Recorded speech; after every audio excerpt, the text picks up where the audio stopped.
When Ariane de Oliveira was orphaned and abandoned by her family at 12 years old, a man 37 years her senior promised to take care of her, but his intentions were far from good. Ariane, alone, fragile, and helpless, believed that this man could be the father figure she never had. However, his true goal was something sinister: to have a relationship with the girl. The outcome of this story revealed his real intentions and showed that Ariane couldn't trust anyone, not even her closest friend.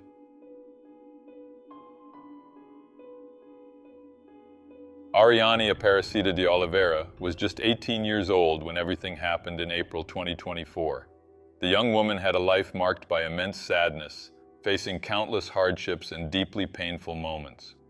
Until the age of 12, Ariane lived a relatively normal childhood, like any other happy child. She attended school, had many friends, and led a peaceful life. A friend who studied with her for 2 years, specifically when Ariane was 11 and 12, shared that she had a very close relationship with her mother, who took her to school every day. At that time, Ariane lived with her mother, stepfather, and half-brother, her stepfather's son, with her mother. However, when she was just 12, Ariane faced the sudden loss of her mother, an event that turned her life upside down. On top of grieving her mother's absence, she was abandoned by her stepfather, who left with his younger son, leaving Ariane completely alone. Without contact with other family members, Ariane found herself helpless. She began moving from house to house, seeking shelter with friends and trying to find a place to live. Even in the face of such adversity, Ariane was described as a loving person who got along well with everyone. She had a gift for brightening the lives of those around her and was seen as an amazing individual, always willing to help. Still, being very young and entirely vulnerable, with no one to care for her, Ariane ended up being deceived by a man who claimed he only wanted to help her. A few months after becoming an orphan, she met Marco Antonio de Souza, a local security guard 37 years her senior. This man, noticing the girl was alone, vulnerable, and helpless, assumed the role of a supporter, pretending to have her best interests at heart. Ariane believed in Marco's promises as he began helping her and offering support, presenting himself as a father figure. However, his true intentions were far from paternal. He actually wanted to establish a relationship with her. It all started when the girl was between 12 and 13 years old and the man was 50. He helped her secure a place to live, pay her bills, and even buy household appliances and food. Due to the man's persistence, Ariane eventually got involved with him. However, she made it clear from the start that they were not in a committed relationship. They agreed that their relationship would be casual and that both could have other partners. This condition was never an issue for Marco, who accepted Ariane's terms, and so they lived for nearly 6 years. In 2024, Ariane turned 18 and was sharing a house with a close friend nicknamed Rai, whom she considered a brother. Ariane and Rai were very close and had known each other for 4 years, growing up together and slowly achieving their goals. Both had faced a difficult life and supported each other through every dream and accomplishment. Rai shared that his honorary sister was a very beautiful young woman with many dreams. She even dreamed of owning a car and had just obtained her driver's license. Anyone who saw Ariane could tell how happy she was to be achieving things on her own. Around the same time, shortly before turning 18, Ariane decided she no longer wanted to be involved with Marco. To her, the relationship was becoming increasingly problematic, and she was determined to take a new direction in her life. Marco was an extremely possessive and violent man. He often threatened Ariane and even physically assaulted her. According to people close to Marco, Ariane was not the first underage girl he had been involved with. The security guard had already taken advantage of the vulnerability of several other girls and was attracted to younger women.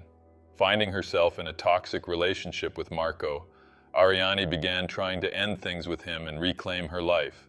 Since their relationship had always been casual, she started seeing other people, which had never been an issue for Marco before. But everything changed when she tried to put an end to their relationship.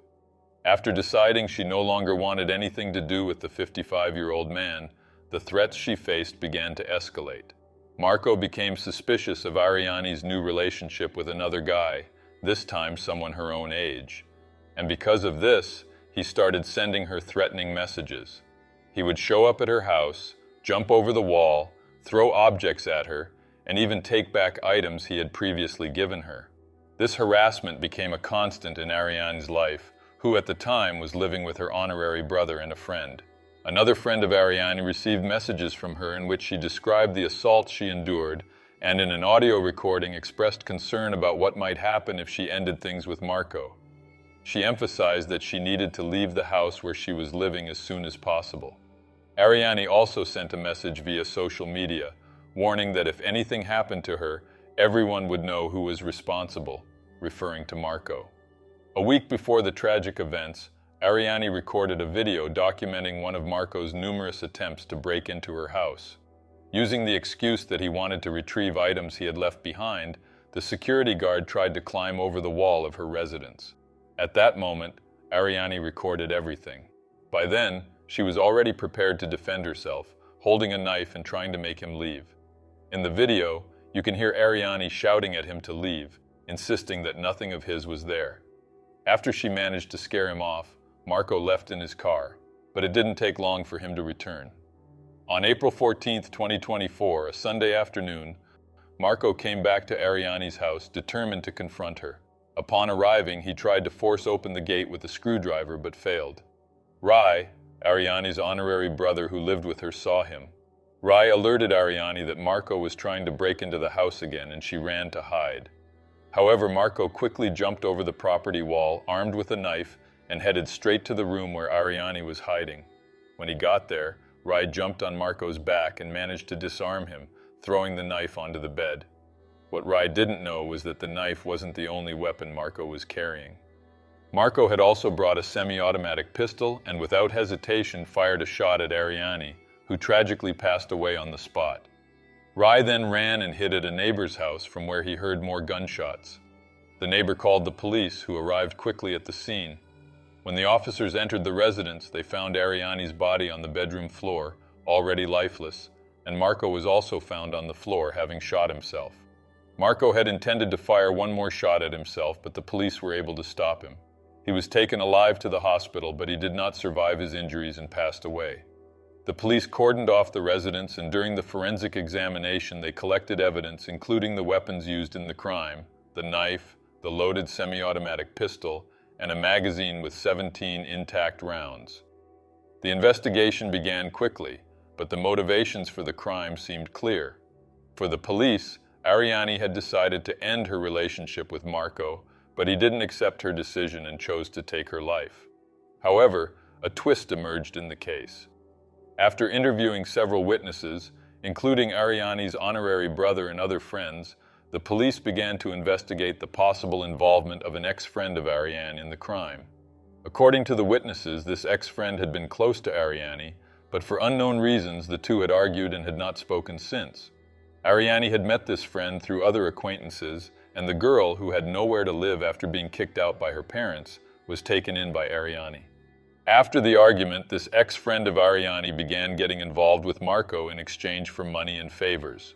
The girl's identity was not revealed because she is between 16 and 17 years old, and for this reason, her identity was protected by the authorities.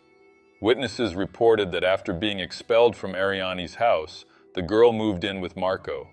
Days before the crime, she allegedly threatened Ariani, posted videos defaming the victim on social media, and sent intimate videos to Marco. Additionally, one of the most suspicious facts was a photo posted by her, where she is holding a gun very similar to the one Marco used to take Ariani's life. This photo was allegedly posted as a threat to Ariani, and the witnesses noticed its resemblance to Marco's weapon. According to Ariani's friends, who believed the girl was involved in the crime, she fueled Marco's anger by showing him photos of Ariani with other guys. Another factor raising suspicions about the girl was her disappearance after the crime. She deactivated all of her social media accounts and created a new one under a different name. The police tracked her down, and in her statement, she denied any involvement in the crime and expressed gratitude for everything Ariani had done for her. According to the latest news on the case, the girl is in police custody while her possible involvement in the crime is being investigated. If her involvement is confirmed, she will be arrested, but since she is under 18, the sentence will be reduced. Ariani de Oliveira was buried on April 16, 2024, at the Amore Cemetery in Campinas. Dozens of friends attended the farewell ceremony and expressed their sorrow, especially because Ariane had always had a difficult life and deserved a happy ending.